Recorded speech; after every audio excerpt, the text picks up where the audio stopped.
Be forewarned. This is a journey into the black heart of goth and the nightmare that lies within. Goth is a suburban thing. My favorite holiday was always Halloween. It was different.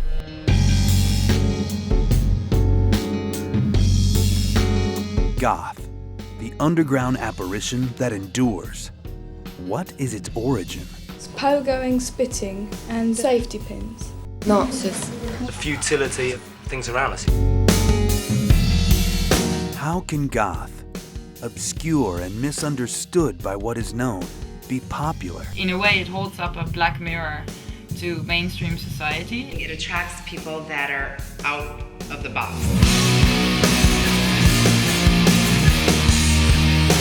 How can something as bloody and macabre as goth be sexy? Goth women, they're varying degrees of dangerous. I like the girly goth boys. Goth guys and girls, they're just like delicious. We asked musicians, what are the dark arts of goth? You're laughing because you heard me saying that I wanted to kill everyone in the world. We intentionally go out there looking like monsters. Y'all are devils. You're devils.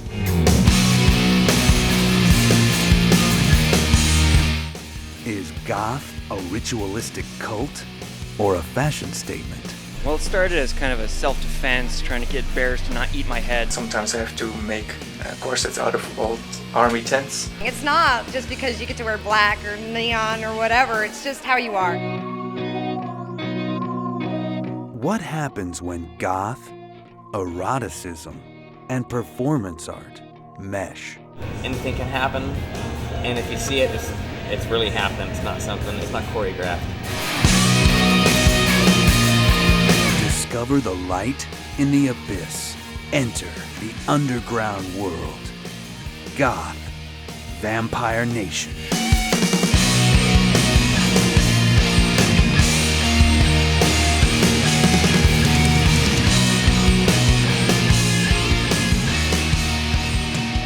Southern California, home to beautiful beaches, beautiful people, beautiful endless sunshine, and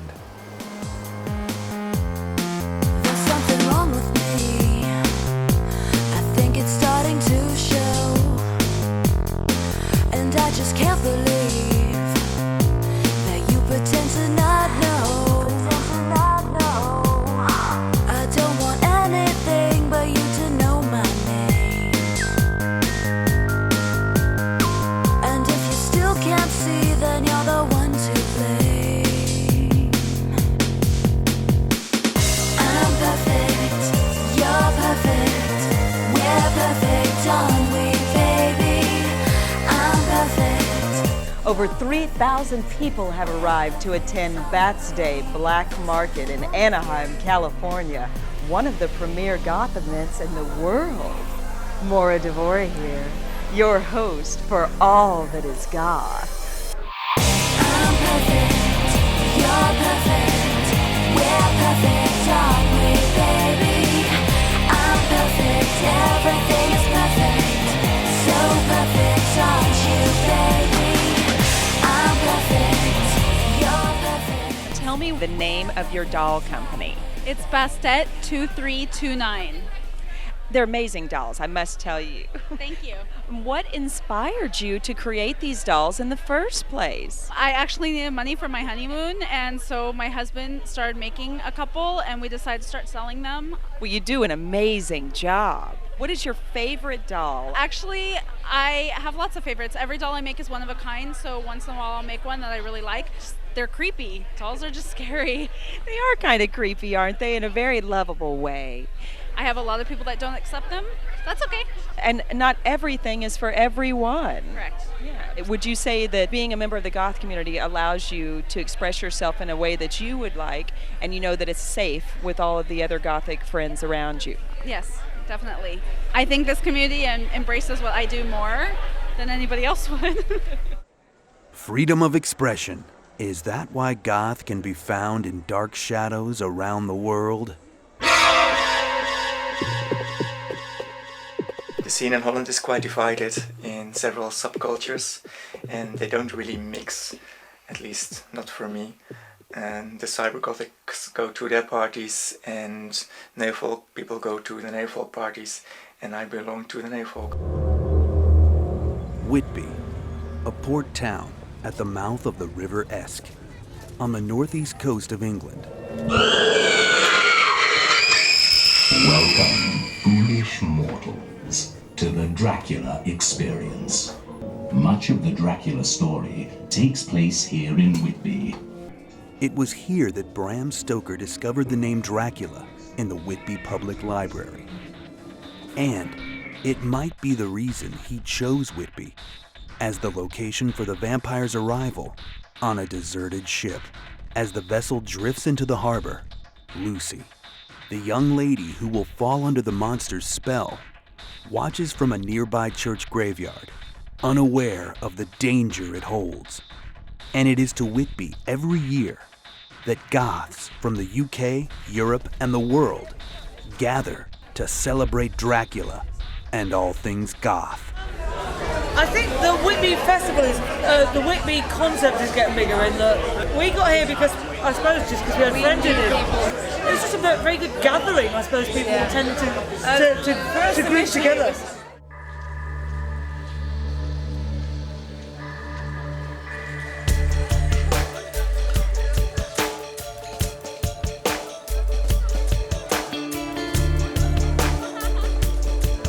This is our first trip to Tokyo, and we love it. And we want to come back very soon. Witches, they ride on broomsticks, you know. Angels use wings to catch the wind's flow. And they're moving as far as they can, and as fast as they can. 目の前にいるのはとってもキュートな2人組 Switchblade Symphony。おはようございますということで Welcome to Japan. I'm glad you're here today very much. Thank you. So, would you introduce yourself? I'm Tina and I'm the singer. I'm Susan and I'm the music. With goths all over the world, why has goth never become mainstream? Instead, it remains underground. And, like the vampires and gruesome ghouls of its mythos, seems to die and disappear, only to mysteriously rise up, again and again, stronger and more vibrant than ever before. There's a monster that lives beneath your bed, oh, for crying out loud. It's a futon on the floor, he must be flat as a board.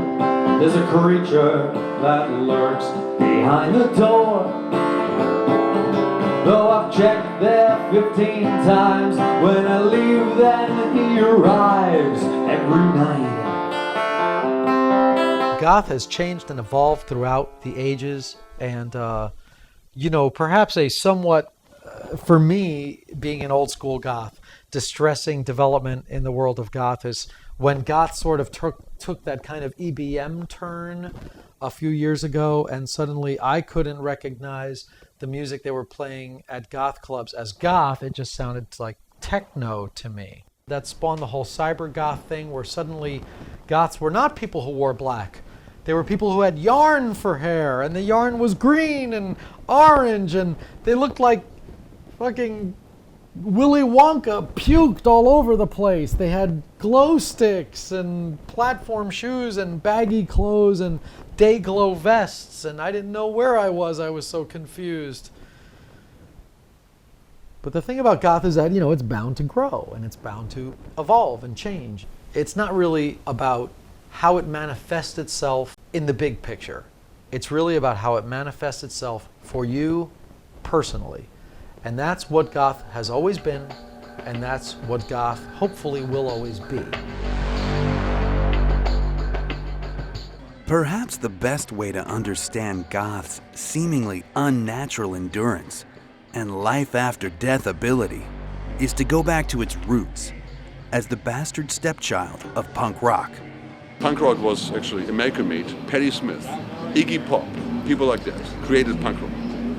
The English people, the lame-ass fucking faggot shop, fucking British people, not in general, like a certain kind, took that shit over, established in England, being like all like, you know, kind of like proletarian rock kind of thing, like, yeah, fuck shit, man.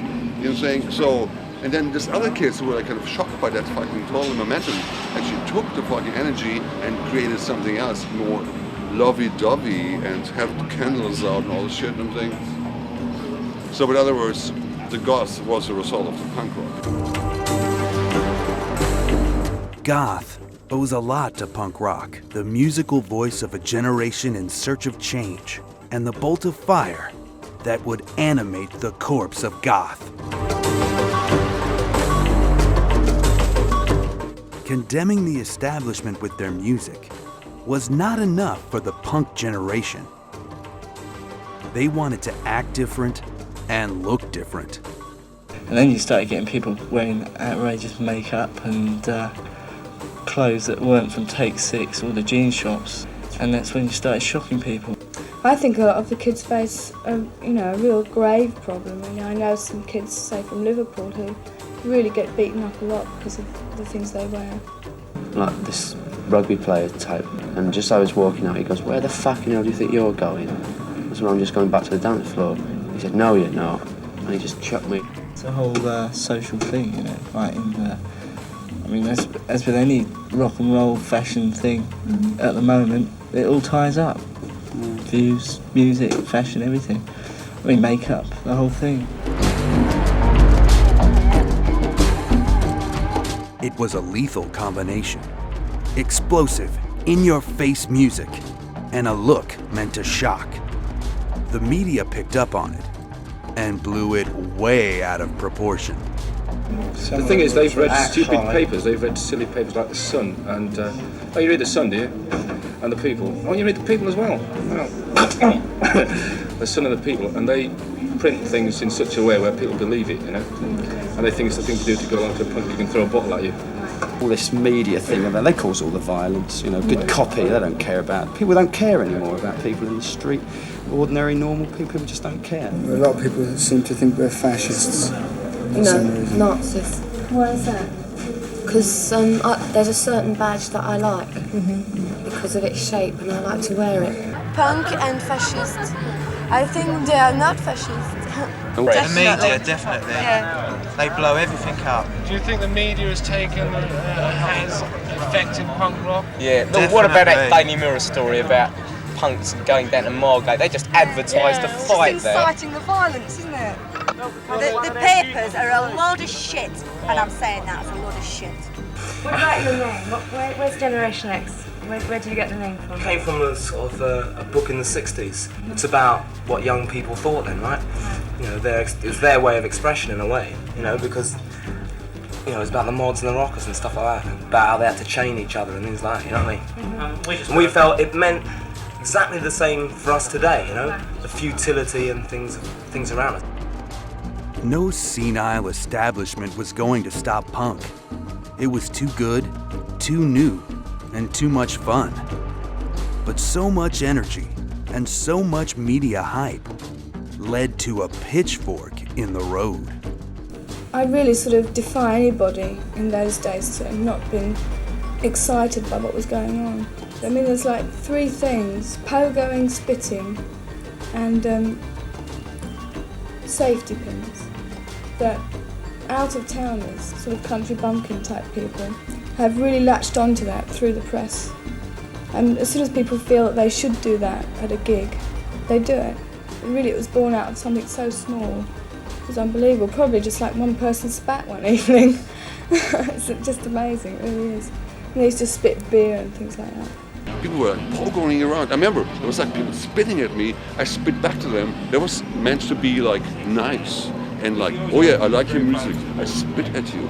You know, there was other people who couldn't deal with that too much, so they're kind of sitting in their room with all the black, whatever.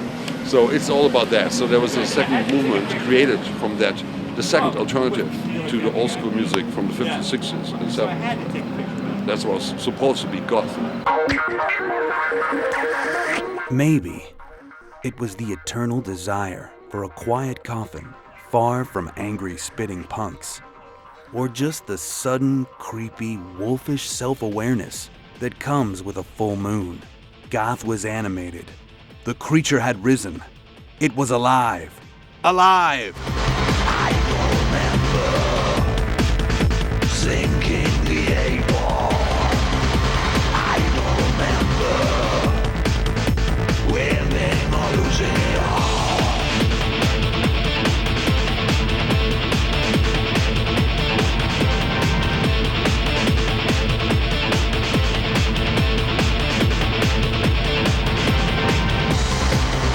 Won't you seduce me?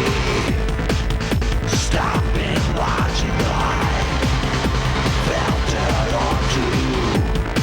I'm be pissed, but I'll let it slide. You will find out what it all means. Whether it's worth it. That's constantly. Make me believe.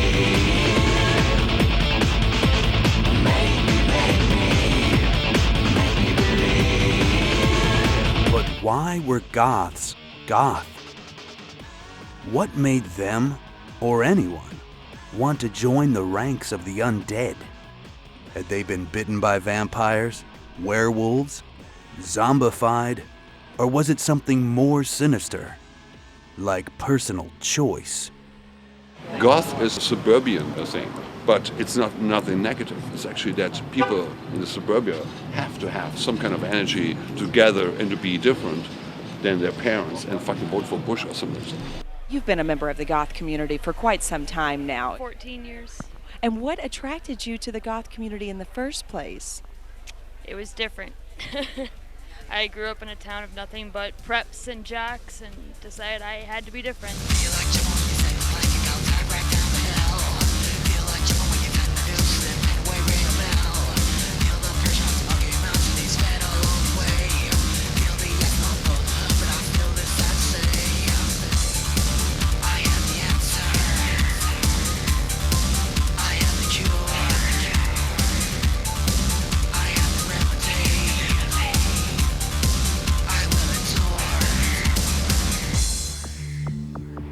I learned to play guitar in 3rd grade, and at that time, you know, what did we have? Black Sabbath and rock music. As I grew older, the punk scene definitely was intriguing to me. It was, you know, different.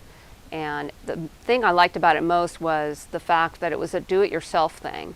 Rock music was always kind of a chauvinistic kind of culture. And so with punk, even though I wasn't very good on guitar, I could, you know, participate and be involved in it like everyone else was learning at the same time, but it was still underground.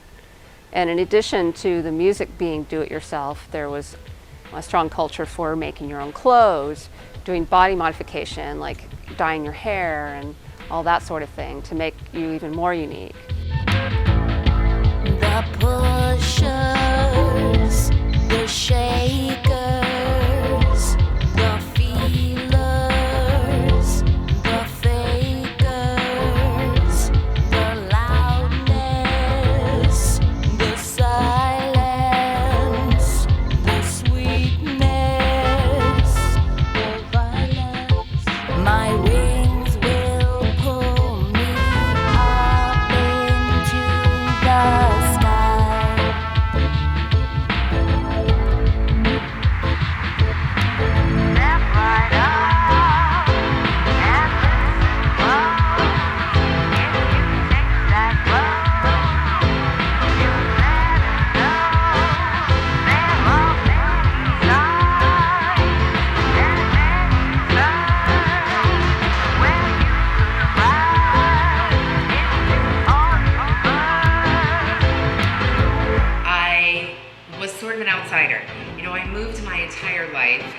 even though there really wasn't a big goth scene in Hickson, Tennessee, the people that were involved in it were people that I really got along with. And I think generally speaking, it attracts people that are out of the box. They're not people that are in mainstream society. And I think that's probably why I gravitated towards the goth scene. The feelings that I have, they haunt me till I'm met. The heroes, the villains, the daring decisions. My wings will pull me up into the sky.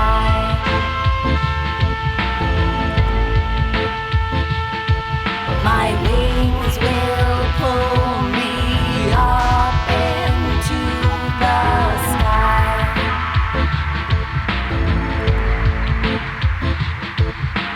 Step right up and if you take that road, you better know there will be signs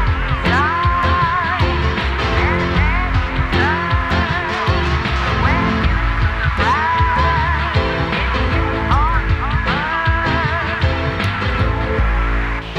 My mom was a goth diva. We'd always listen to Joy Division, and she'd always have all these like CDs and all these different bands. I'd want to go, hey, that's neat. I would like to learn more about that. Now everything she had on vinyl I have like on my iPod.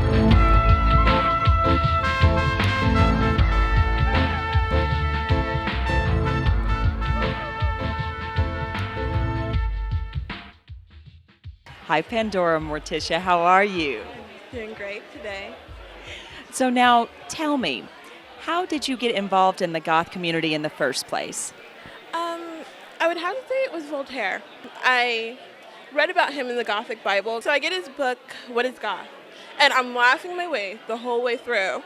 And I get to the part where he's like, go out and research and find out about, and I'm like, oh, I might. So I start collecting his CDs and getting more into the underground, going out to the clubs, meeting people. And as I meet more people, I start to change and evolve, and suddenly I wake up one day and I'm here. I would have to join my brethren of the night in proclaiming that I was born goth. Yes, I came out of the womb wearing vinyl pants and pointy winkle pickers with black lipstick on my face, jumping up and down and doing some evil hippie dance to, some Christian death song.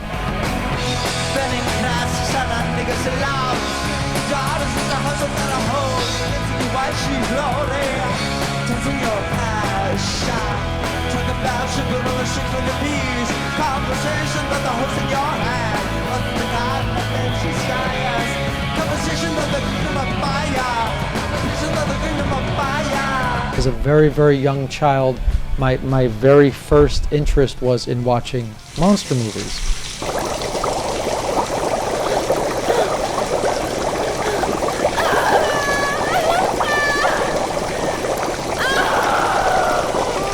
As a teenager, I found myself being drawn to music by Bauhaus and Susie and the Banshees and other bands that were coming out of England in the early 80s. But at the time I had no idea that it was called Gothic or that there even was a scene.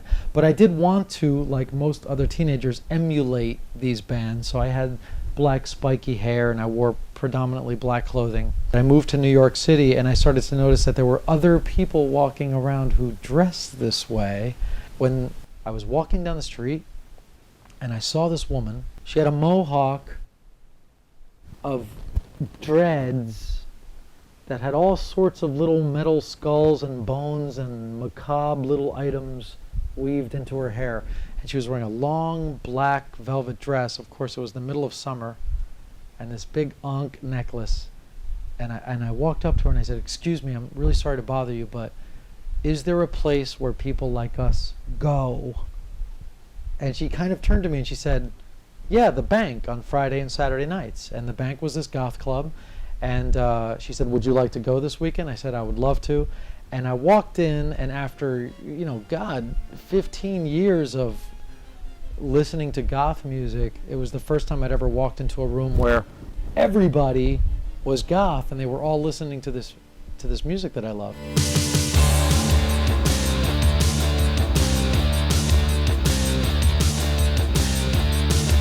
'Cause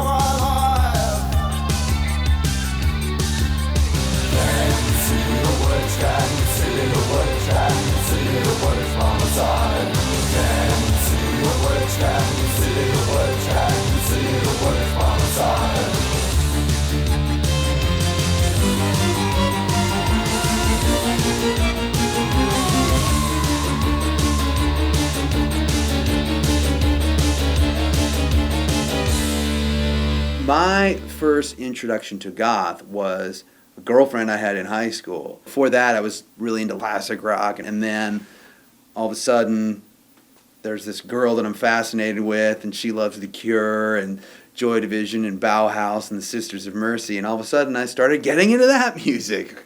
Crazy me, but it fit. I actually taught myself to play guitar listening to Cure albums. I used to try to figure out what Robert Smith was playing from start to finish, and that was a big way of how I taught myself how to play guitar. The uniqueness about Robert Smith from The Cure's guitar playing is his ability to use single notes and continue to sort of paint the tapestry with just many different layers of single notes.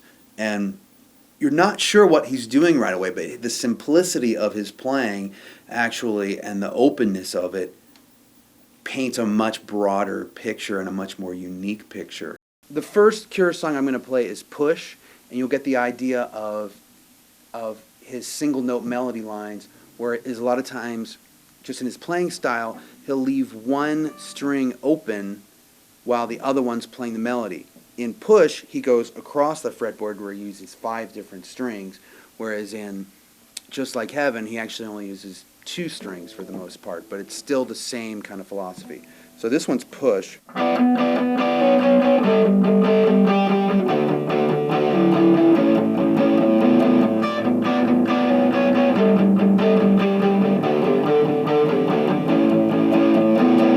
So the second example is another sort of classic Robert Smith riff, but instead of going across the fretboard, he just goes down 2 strings, leaves the E string ringing the whole time, and just plays the riff down the B string and all the way back up.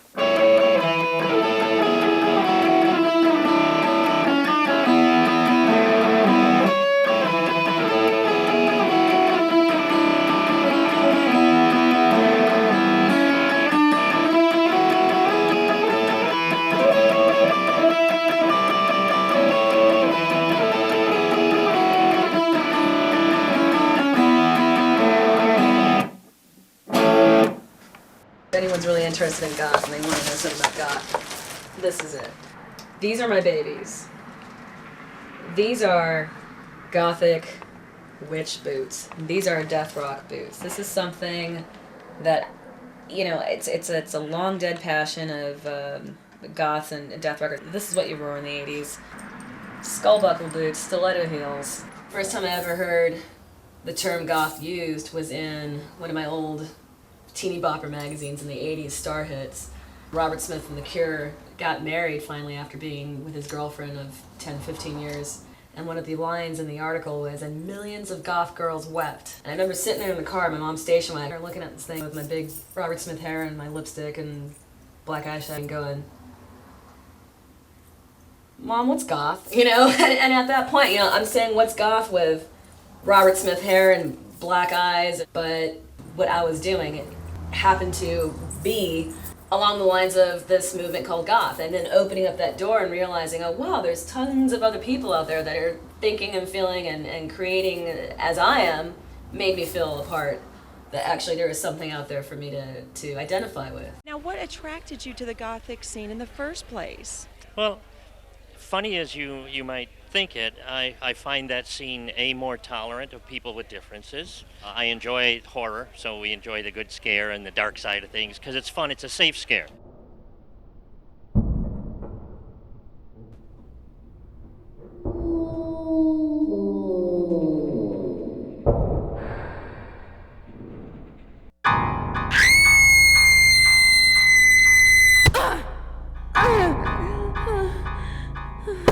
A lot of what it takes to get drawn into the goth scene is sort of this inherent understanding that humans are inherently evil. And that generally only comes when you are a child and you are exposed to people behaving badly, and yet at the same time pretending that our culture is this good place where people are inherently good and we are all religious and we go to church on Sunday and everybody is wonderful.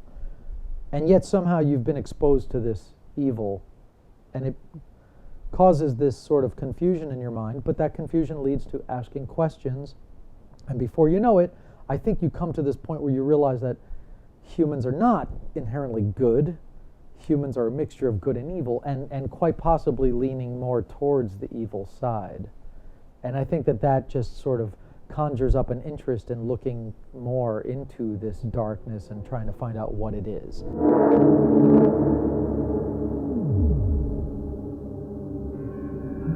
I loved monsters as a child, and I believe, if I can perhaps try to psychoanalyze myself, that the thing I appreciated about monsters is that they are what they are. They're extremely honest, and it's on the surface. I am a vampire. I am a giant gorilla. I am the mummy. But you already know they're evil. There's no subterfuge. There's no deception. It's not, I'm a priest and I'm really good. Oh yeah, then why are you touching my wiener? You know? I am so-and-so and I'm an upstanding businessman. Well, then why are you beating your wife? You know, there's no confusion. Monsters are honest. They are evil. And that's all there is to it. And I think that's why I appreciated monsters and the macabre at an early age, is that there's no confusion there.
Growing up and being spooky made for very, very difficult and uncomfortable situations, because there's this belief in mainstream culture that goths are dangerous, satanic witches, that they torture animals, that they sacrifice goats under the full moonlight, you know, because of the way goths look. And of course, if you are a goth, you realize how completely ludicrous that is.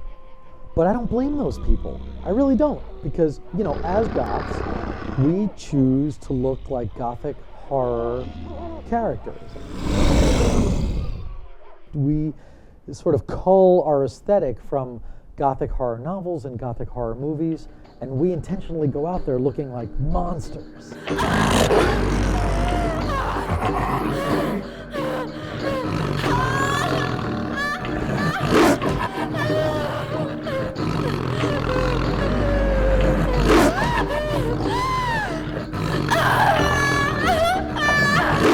And there's something very, very cool and fun and exciting and romantic about that to us, but to somebody who lives in Orville, Ohio, who maybe has never seen someone walk around with a cape and fangs in their mouth, they're bound to think that something's terribly wrong.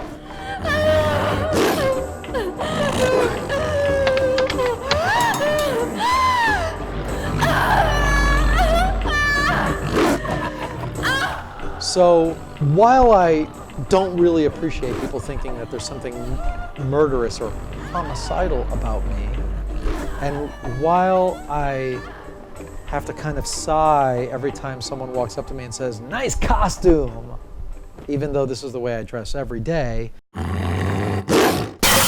For me, I think it's far more valuable to put a positive face on goth and to approach people who don't know what goth is about like you would approach anybody else and say, hey, this is the way I dress and this is why. When you approach somebody with a little bit of compassion and understanding, 9 times out of 10, they will listen and you'll actually end up teaching them something about goth, and then we all get along a little bit more. I live in Siberia, through no fault of my own.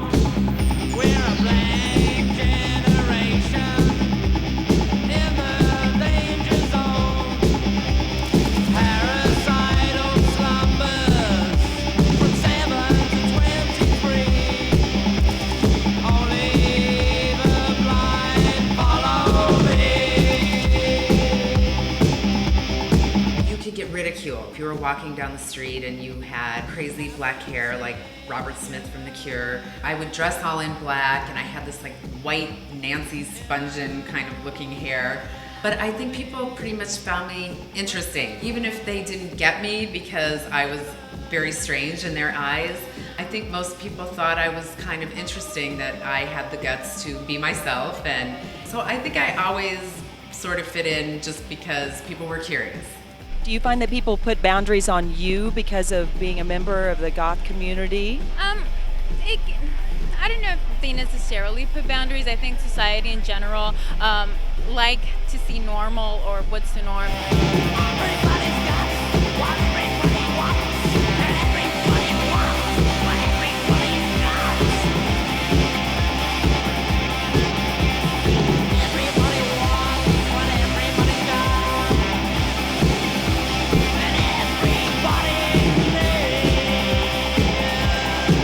There was a mixed reaction to how I looked growing up as a gothling.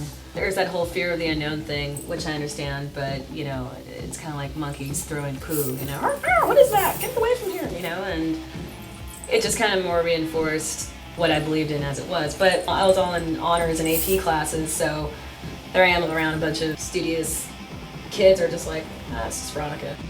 It was the people who accepted how I looked and what I believed in that actually were intelligent enough to sit down and go, well, what is this that you're doing? And I could actually give a response, you know, or even really little old ladies walking up saying, you look beautiful. It's like, yay, you know, that was great. To have a gangster, you know, call me a name or something, it's like, whatever. I mean, you're closed-minded anyhow. So, but it was always a mixed reaction, but it was fun.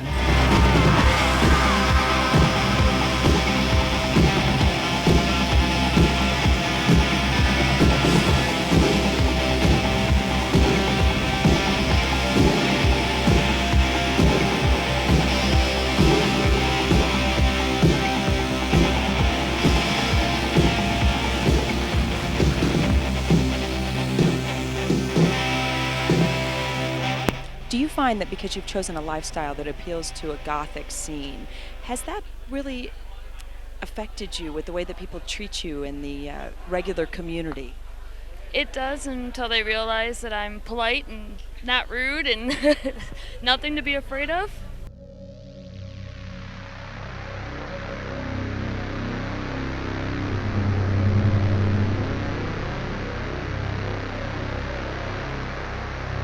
I was actually 10 and kind of started going gothish then, and people were kind of like, you're 10, 4 feet tall, what are you doing? Goth people are like tall, skinny, and pale. So, but now I think people have gotten used to the idea of it, so I think sometimes they're curious and I think sometimes they're kind of interested in it, I suppose, and sometimes I'll get weird looks on the street. But people usually don't give me a bad reaction. They're usually like, hey, that's pretty cool. You know, I think everybody realizes nowadays that everybody's a bit different than everybody else, and that, you know, not everybody's like skinny blonde girl running down the beach with the weird teeth. I remember going to get something to eat, some girls coming up to us and just going, y'all are devils, you're devils. So, that's kind of a normal occurrence. We were used to that. A lot of mainstream people actually think of the Gothic community and the death rock folks as individuals who are really obsessed with death and Satan and all of these scary, dark things. A big misconception, in my opinion. I don't know. Really, most of my friends who are in the scene are really very well-adjusted, happy people, and not depressing or depressed. I think that there's just the same percentage of people who are within the scene who are depressed and depressing as elsewhere.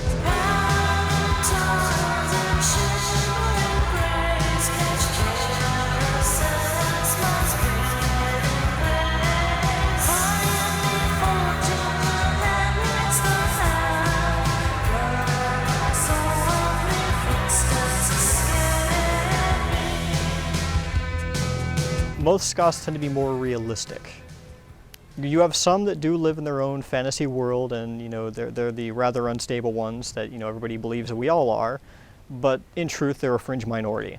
Most of the groups of people I've associated with in my life seem to be far less stable. Good. Thank you. Does it seem to be persisting? Good. I'd spoken about the artists making people aware of what they know and don't know that they know. As soon as you look out the window, look around the room, walk down the street, your consciousness is being cut by random factors. Life is a cut-up. Most people have this sort of rose-colored tinted glasses view of the world, how everything's going to be all right and everything's going to be fine, and I think that's a large part of how the goth view is sort of a more realistic one, because in truth, things may not be all right, when things turn out. I mean, ultimately, everything ends, and usually when things end, they always end badly. Now, I'd like to take a look at the future, if there is any at all. Well, there's always some.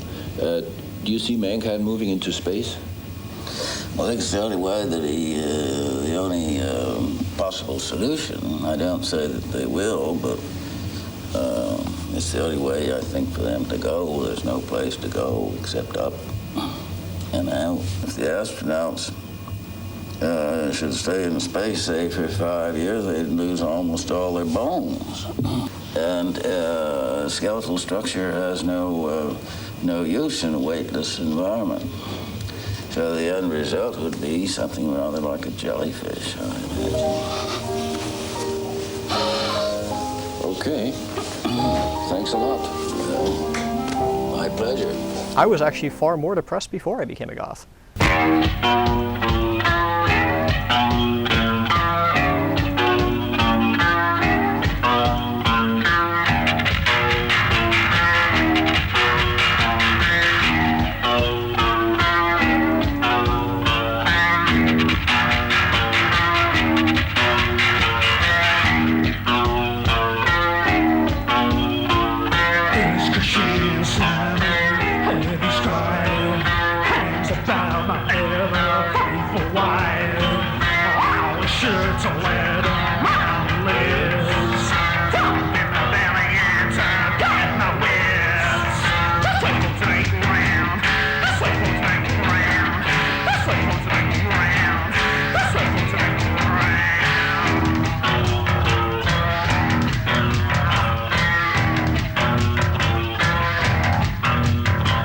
Do you find that the mainstream society accepts or rejects the Gothic community? The mainstream society, and I don't want to offend anybody, but is basically, I'd look at it as more of a group of afraid people. They're just being very safe. Do you find that because of your appearance, Gothically speaking, it's more difficult to get along with the regular world? People are pretty open-minded when it comes to my look, interested, ask a lot of questions. It's really just a matter of confidence, right? I think so. If you could work it, you should do it.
If I can tell what sex you are immediately upon looking at you, you are not a goth.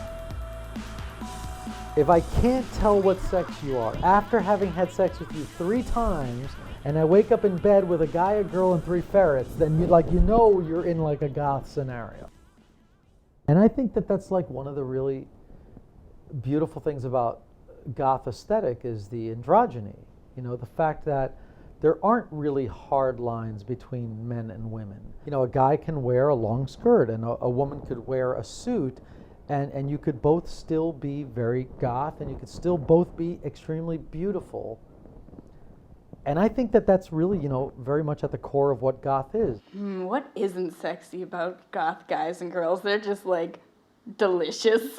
I mean, that probably sounds really gross, and people are probably gonna be like, oh, when they hear that, but you know, I've always been attracted to like piercings and dark hair and tattoos, so I'm just attracted to both. So now you've been a member of the Gothic community for a number of years, right? Correct. And what attracted you to being involved in the Gothic community in the first place? Boys and eyeliner. What do you find hot about goth guys? No, as long as they wear something black, it's all hot. What is your favorite thing about goth boys? The long hair. A sister lost and a brother dead, take his hand. Unclad and cold, he'll lead you away where flowers and decay remedy. Life's jagged edge road, she wails, let me be. Train my tragedy, red light flows down the black hole. Capitulate your existence to death's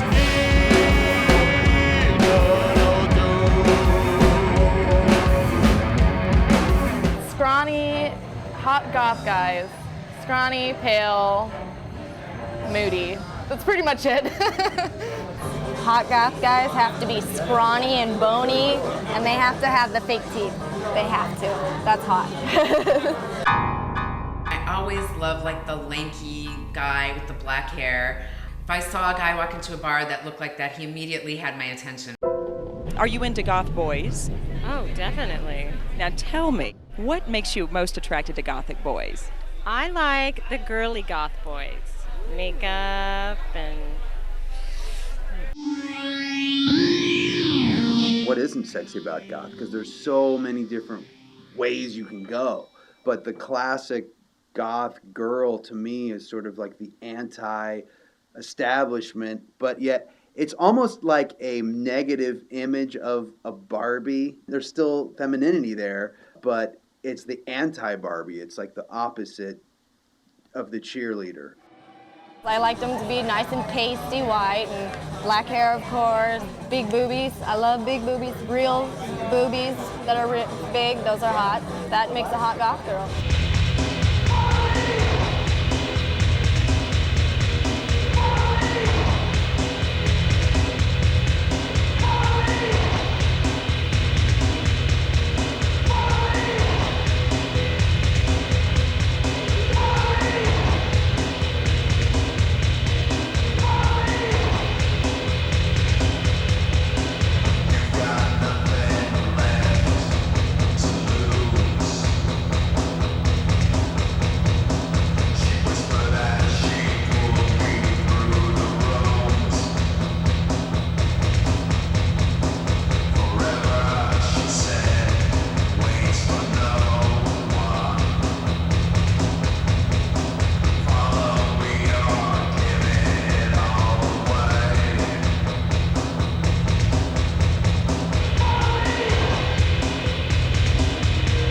Goth women, they're varying degrees of dangerous. What's your favorite thing about goth girls? Well, just about everything. The confident ones are the best. I like his style.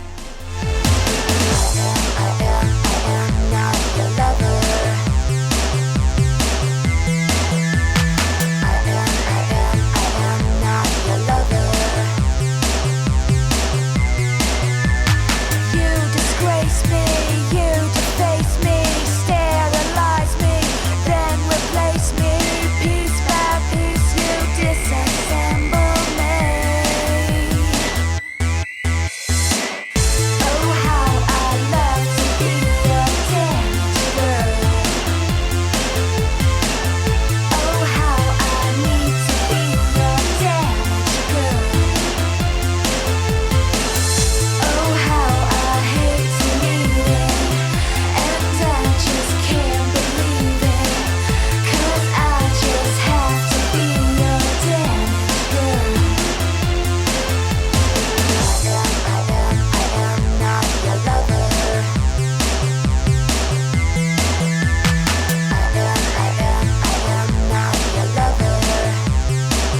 large degree, goth is a rewriting of the rules of what makes us attractive and appealing as people.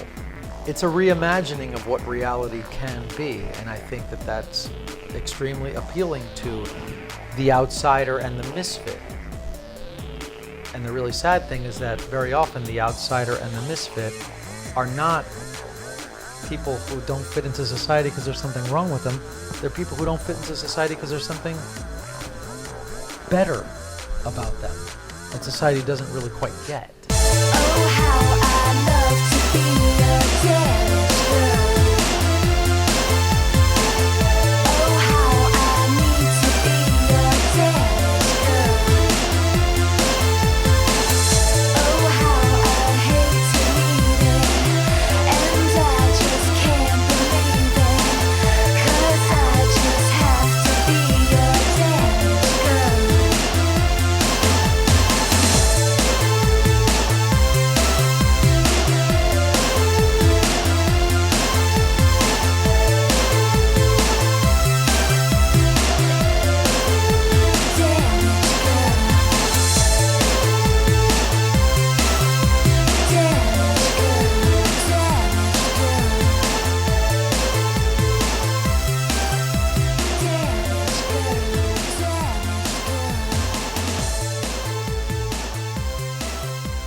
What's goth and what isn't goth. Godhead, for example, we're not goth enough for a lot of people, we're not industrial enough for a lot of people, but yet we're heavily influenced by those scenes.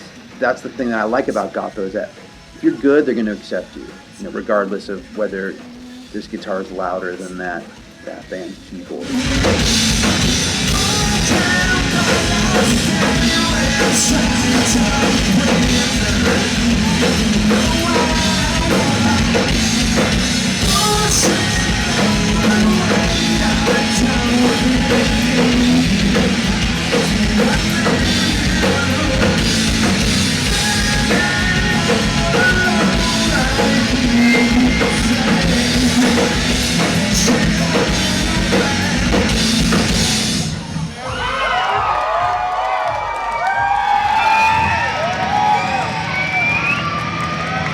One of the really sad things about music is that these genres are created, grunge or hip hop or goth or punk, and suddenly bands feel that they need to be exactly the, sort of culmination of what it is to be in that genre in order to be making music in that genre or in order to be successful. And subsequently what it leads to is a whole lot of posing. Like I'm a punk rocker and I'm only angry all of the time. Or, I'm a goth and I'm only sad all of the time.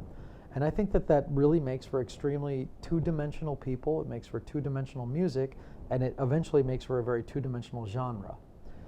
Because I am a sarcastic bastard, but I love goth, I'm going to make goth, and obviously I'm going to put a whole lot of sarcasm into it, because that's who I am. So if you listen to one of my records, you will hear songs that are quite serious and melancholy, and you're going to hear songs that are really scathing and angry, and you're going to hear songs more often than not that are extremely sarcastic. Because being a goth does not mean that I have to turn in my humanity card at the front door. Well, now I'm falling apart from my head down to my toes. I don't know which of my organs is the next to go. I've been such a sleaze since she gave me the disease. Wouldn't you know now I'm a zombie gigolo? I took my first client on a date.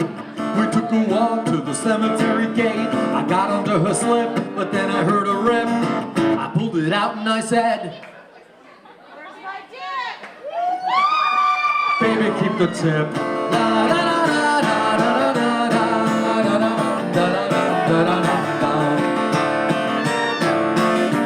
Morally, I'm destitute in the tomb of ill repute. She's a rotten kind of cute for a zombie prostitute. And your favorite goth bands? Well, there's too many to name, really. I like Bauhaus. Ooh. And what's your favorite kind of gothic music to dance to? Godhead. I got into them from the goth rock compilation CD. They were on there. Christian Death, big fan. Love Christian Death. Roz Williams is sorely missed. Let's start the show out discipline. And let's start a new show with hand and pen. Read the words and start again. Accept the gift of sin. The gift of pleasure is bleeding to smother my words. Before walls drain me dry of an imagination, crying out to be told to stand still, crying out to be told to stand still. The friends afraid that the surprise are too low, and I'm afraid that the nights are too low. I saw the Christian Death go through a lot of evolution, especially after Roz left. I mean, there was a huge difference between the Roz Christian Death and the Valor Christian Death, and so Roz and Eva started a band, Shadow Project, that I roadied for them at that time.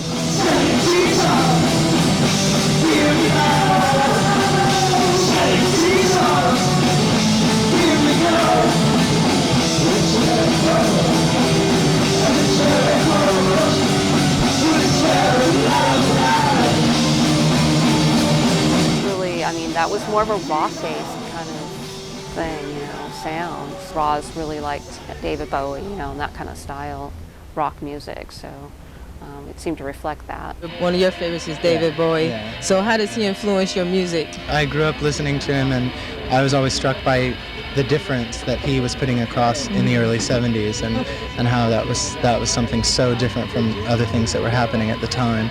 And so that always stuck with me, and I appreciate his music and his lyrics, and I think he's a great performer, so he's a big influence.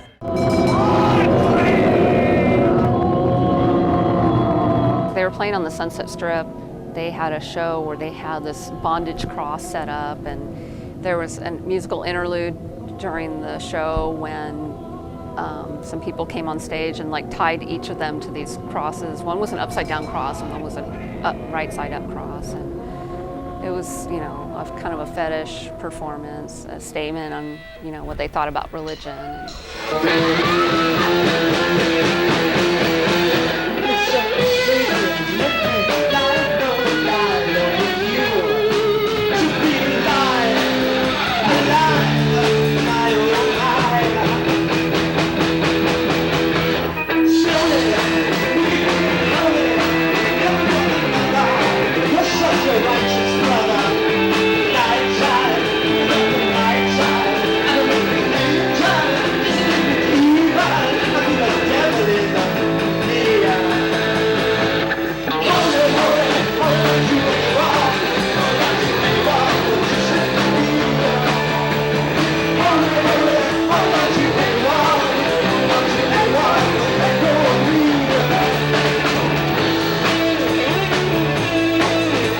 Roz is a real creative force, and Eva definitely. And for many years, people didn't recognize Eva's talent. I mean, you know, she was always in the shadow of Roz kind of thing, but she plays guitar amazingly and is very creative.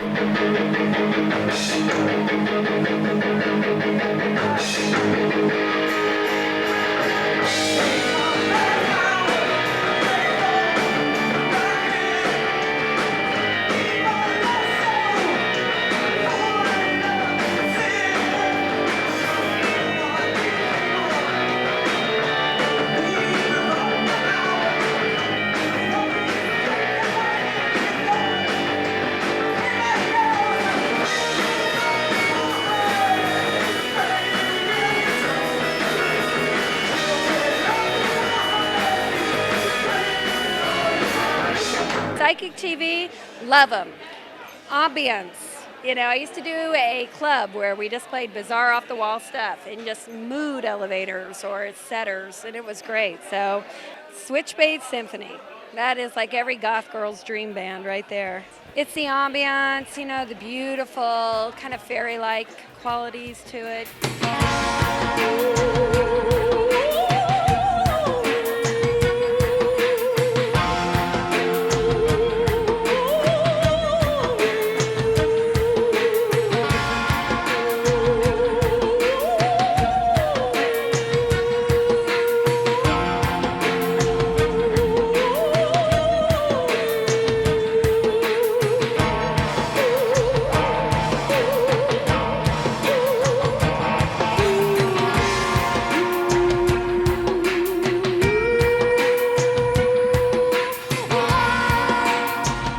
Gothic music is interesting because it takes it slow. There is a great element of monotony and repetition, and the atmospheric sounds really bring you to different spheres. Especially playing the keyboards or singing, you can really bring the listener to another level. And it's not about hurry. Everything takes its time, or there's aggression in there that could also be a part of expressing yourself when you're dancing to it or listening to it. So basically, in the realm of Gothic music, you find a lot of ways to express your feelings. And I think in this world, that's not so much possible with most mainstream music. Yeah, that's why I enjoy playing that kind of music.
Welcome on our couch. Who are you?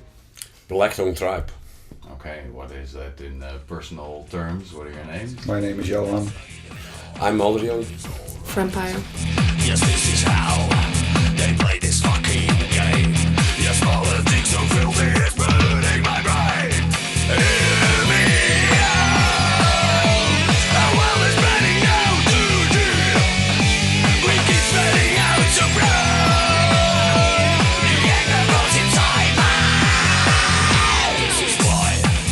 How does the songs start to exist, so to speak?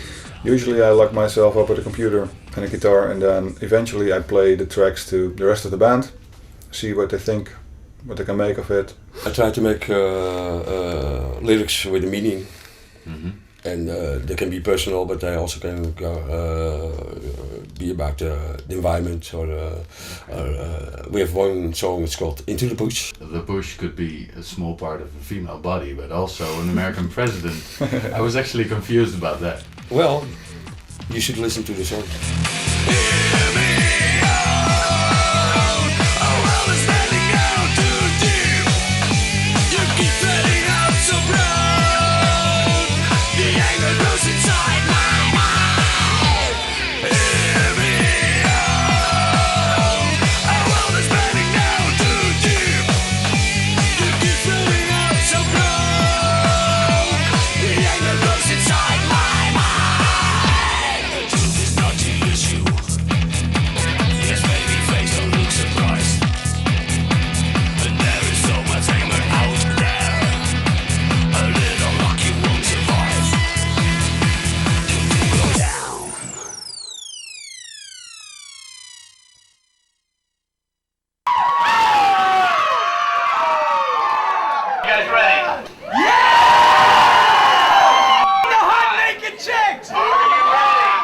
Lyrics about depressing subjects, you're going to start to dress around that feeling. It's a natural progression as to why goth people dress the way they do and make themselves up the way they do, because it just goes along with the subject matter of what these songs are all about.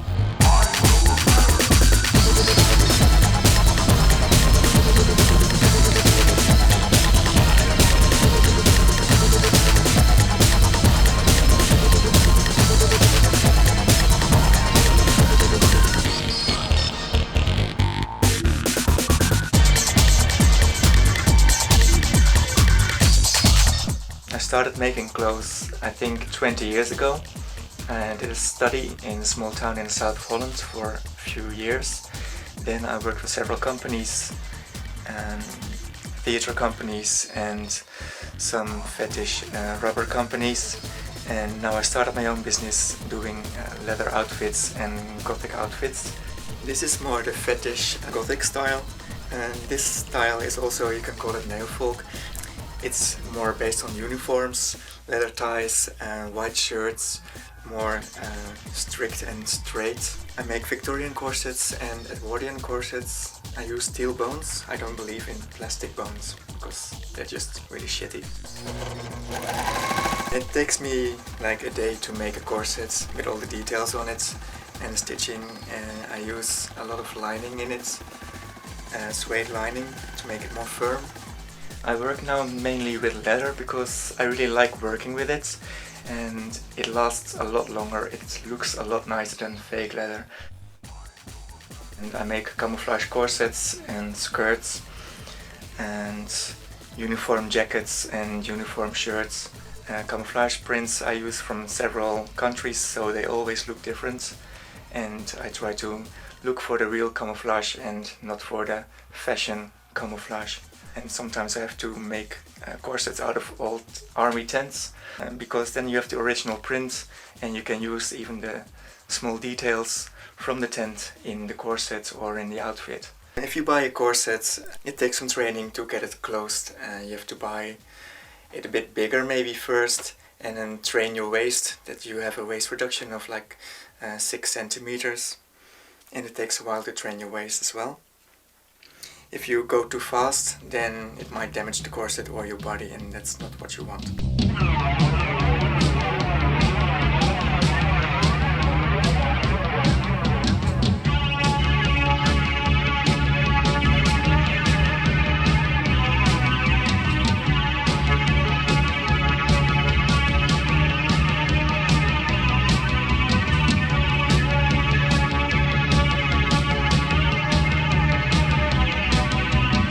You've got some new gothic fashions. Can you tell me a little bit about them?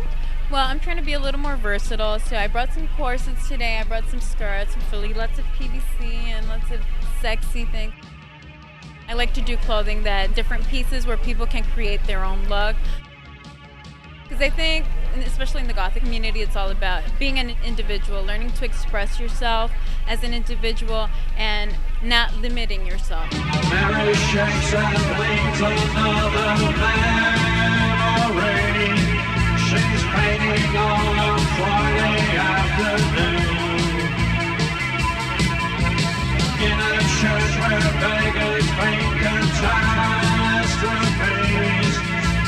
dances with the devil on the moon. Waiting for the sun, 1,000 tears will fall upon a black procession in the rain. Spring through the streets, the Banshee holiday, and all the non-believers go insane.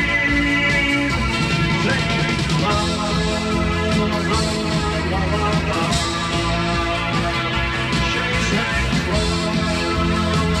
I've always known that I wanted an actual shop, a brick and mortar store, so I finally opened my own store in Pasadena, California called Meow Meows. Come on into Meow Meows. When you come into Meow Meows, you'll find clothing and accessories that many different genres of music lovers will dig on. Here, my friend actually makes all this stuff by hand. She's an amazing, amazing artist. I think I was 13 when I first used Manic Panic. Manic Panic was put together by two sisters from New York City, Tish and Snooki. Anybody with funky color hair through the 80s had Manic Panic. I import 20-hole sneakers. I've got creepers, pretty amazing creepers. It's another goth mainstay. Well, if you catch my ceiling, I can show you my personal collection over the years. All my Cure posters that are not for sale, that were on my walls and ceilings as a teenager, pretty much in the order they are right now, which is kind of creepy. I almost feel like I'm 13 again, laying there crying over Robert Smith. Intermingled within my collection for you to peruse is some of my old stuff from my clubs. I've actually got my Gothic Lolita custom-made dress here for sale. I don't think I'll ever wear it again. It was a bit too big anyhow. This was something I wore several times. I just think it's fabulous. It is my bloody prom gown.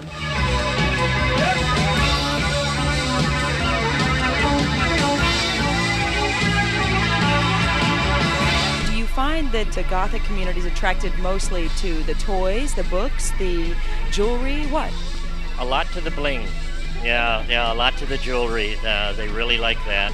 And the apparel. I think those are the two biggest things, is the apparel and the jewelry. And I would think that your store would require that you carry a lot of black, right? Yes, absolutely. I'd say about 95% of my wardrobe's black. My guess is, from your spectacular look, that you yourself are very drawn to the Gothic community. I think so. Well, it started as kind of a self-defense, trying to get bears to not eat my head, but it works with this as well. Do you think that goth comes from your heart or is external in the way that you look? Oh, it comes from your heart. It's totally it's a personal thing. It's not just because you get to wear black or neon or whatever. It's just how you are. It's you.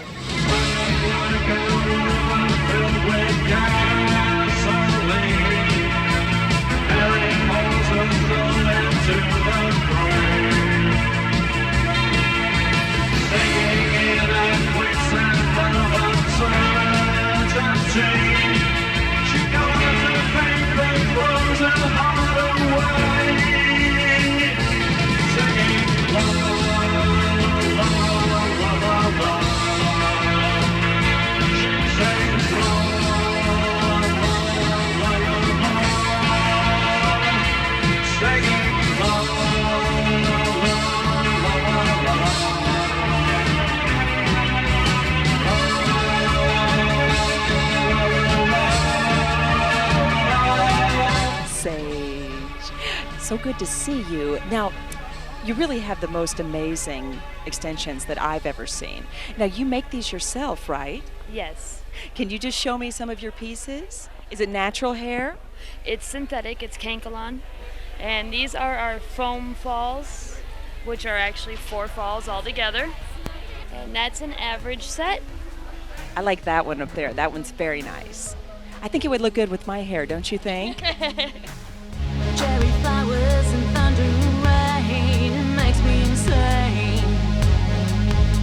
My partner and I, when we design anything goth, I think we're just inspired by everything, arts, religious, crucifixes, paintings from a certain period of time. There's just so much that you call upon when you're designing clothing. So this is my office. If you'd like to come in, you'll have to excuse my disastrous mess in here. This is my wall of shame. Pictures, photo shoots, and things that I've done. A few of them anyway. And of course pictures of my children, my daughter Isabella, my little goth girl, and my son Dante, who is dying to dye his hair black and asks me every day if he could please do that. And so this is where I make my samples. I have my sewing machine.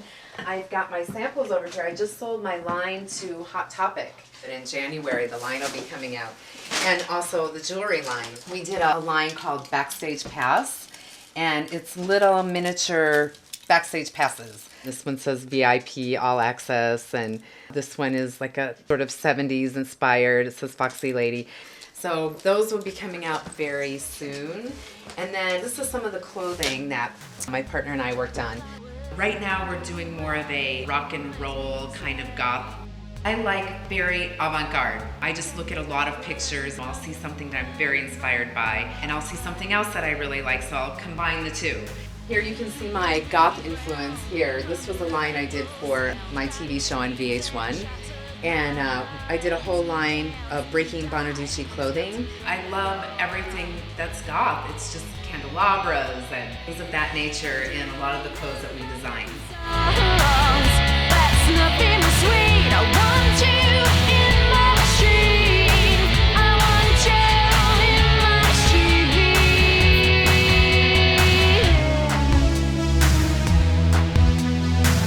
I'm friends with this girl named Elsie, and she has like giant red hair and wears all these crazy like blue tube tops and stuff, and she's considered cyber goth. And then there's like industrial, who always has like piercings and like the crazy ripped up shirts. And then there's the Japanese fashion. They'll have crazy elevator boots, or they'll just have like big poofy skirts that are just black and just so beautiful, or they'll have like ripped pants and like just all different kinds of things, like top hats and crazy sexy makeup and stuff.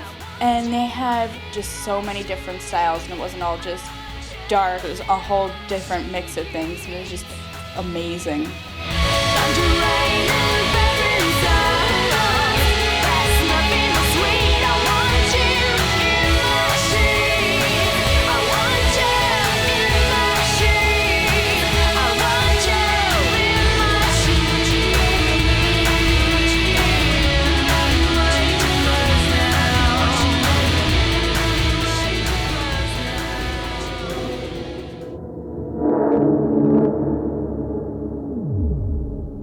Goth, as a way of life, is a form of personal expression. It is the angry, dark cry of individuality, expressed by horrific look and screaming action. But who are the artists that have influenced the madness that is goth? I have been inspired by a lot of music and writers like Edgar Allan Poe. If I was alive back then, he would have been my boyfriend.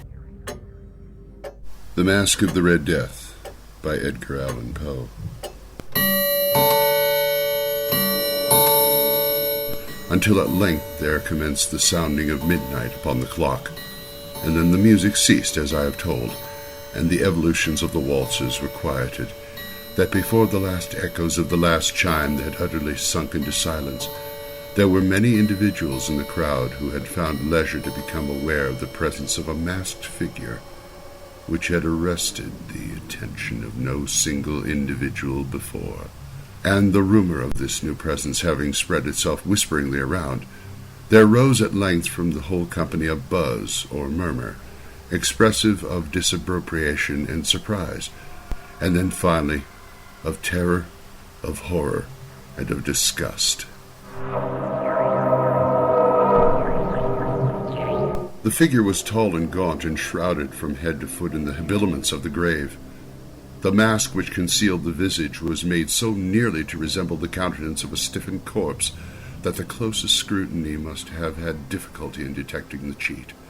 And yet all this might have been endured, if not approved, by the mad revelers around. But the mummer had gone so far as to assume the type of the Red Death. His vesture was dabbled in blood, and his broad brow, with all the features of a face, was besprinkled with the scarlet horror.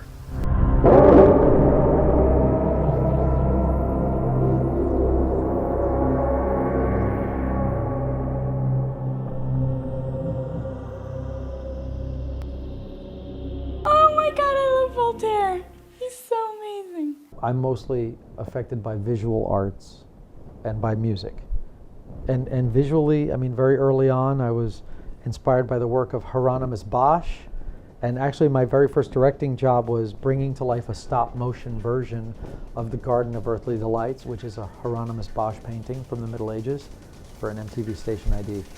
Naturally, I watched a lot of films, and very early on, I was inspired by the films of Ray Harryhausen, and later by the extremely obscure turn-of-the-century stop-motion films of Ladislav Starovich, whose films were lost for a century and then only recently found again. So it was as if he didn't exist, and then all of a sudden he did again. These are just a few of the morbid musings that have inspired the goth abyss.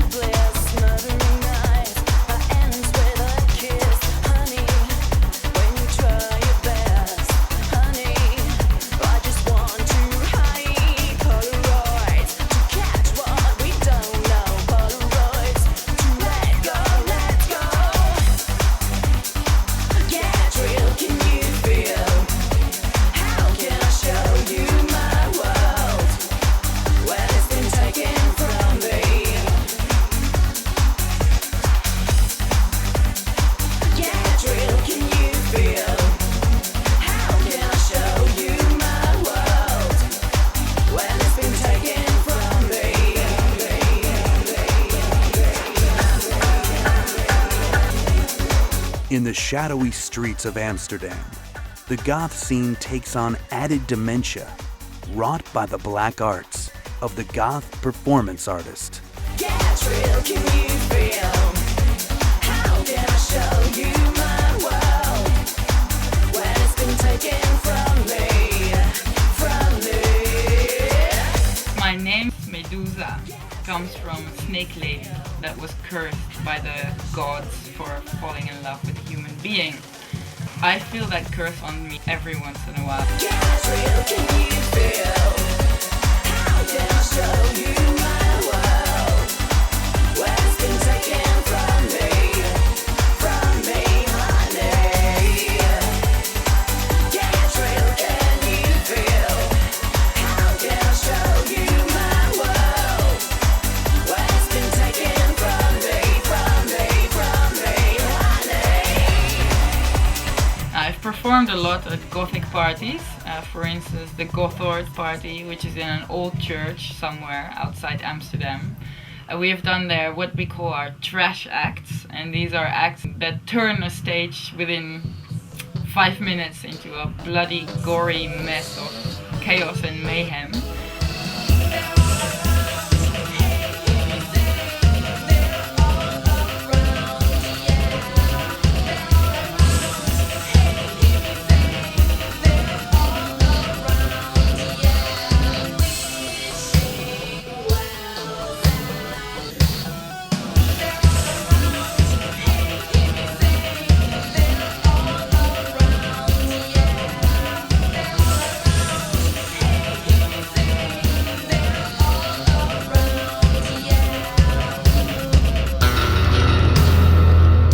Once I delivered my baby there, which turned out to be a devil, and the whole stage became all splattered in blood.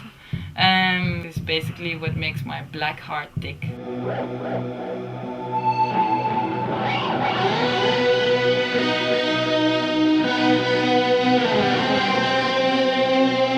Not to be outdone, Hollywood, the land of make-believe, spins the goth scene upside down, turning fantasy into reality with real blood.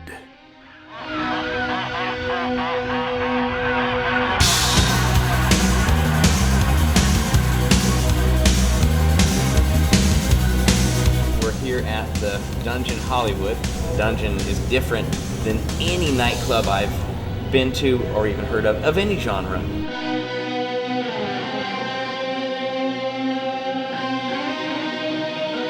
It started in 1993 in Honolulu on Halloween.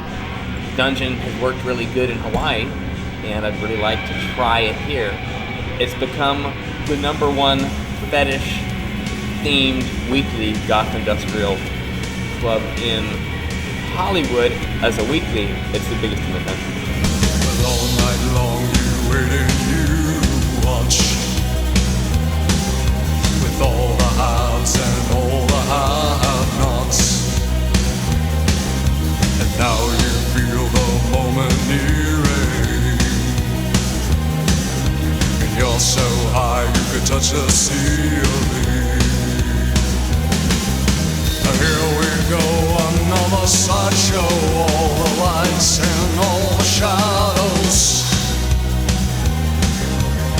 This place has like 8 different rooms going on, and like each room has its own music. It's like one room's playing like hardcore industrial, like one Scott, and one room's playing like 80s pop, and one room's playing slower stuff.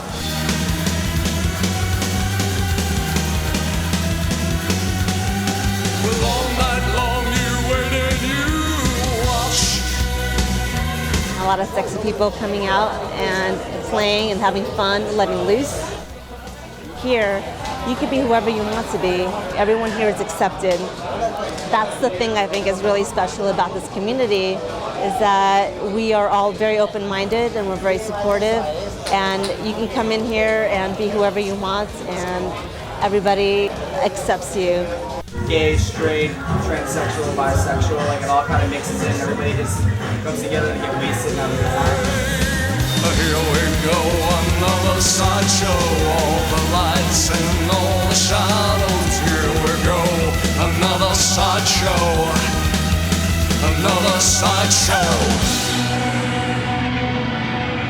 In this tomb of mayhem, the goth performance artist takes a philosophic turn, expressing mental cruelty and agony in an abstract form as a means of spiritual renewal.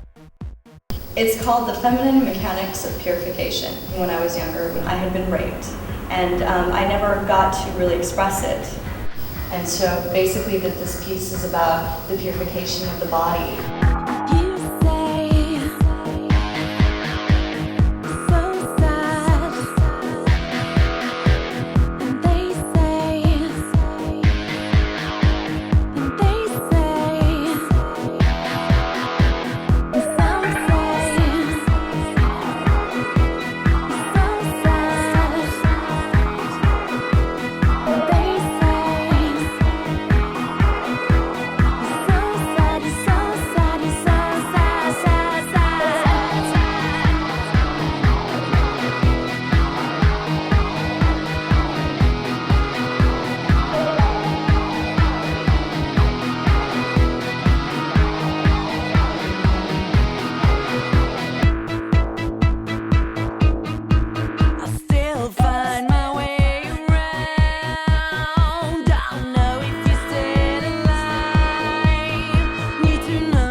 In this dark hole of pleasure, has imagination been discarded? Are the grisly grunts and groans inflicted for pleasure real? It's not a staged show. Anything can happen, and if you see it, it's really happened. It's not something. It's not choreographed.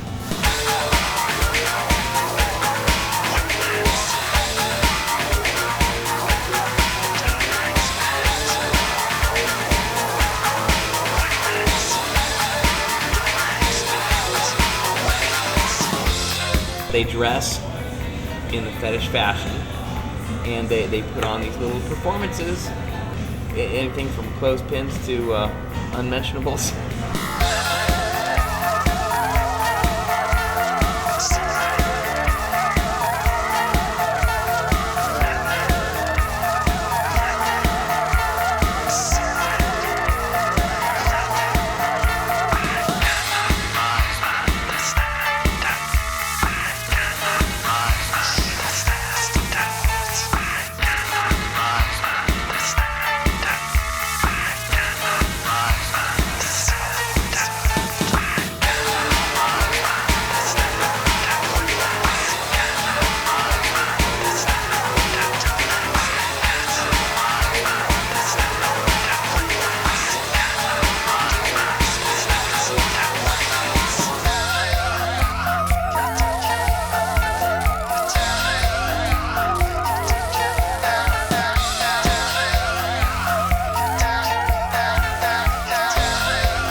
This is only the shadow of the Goth headstone, a brief excursion into the unknown for the uninitiated.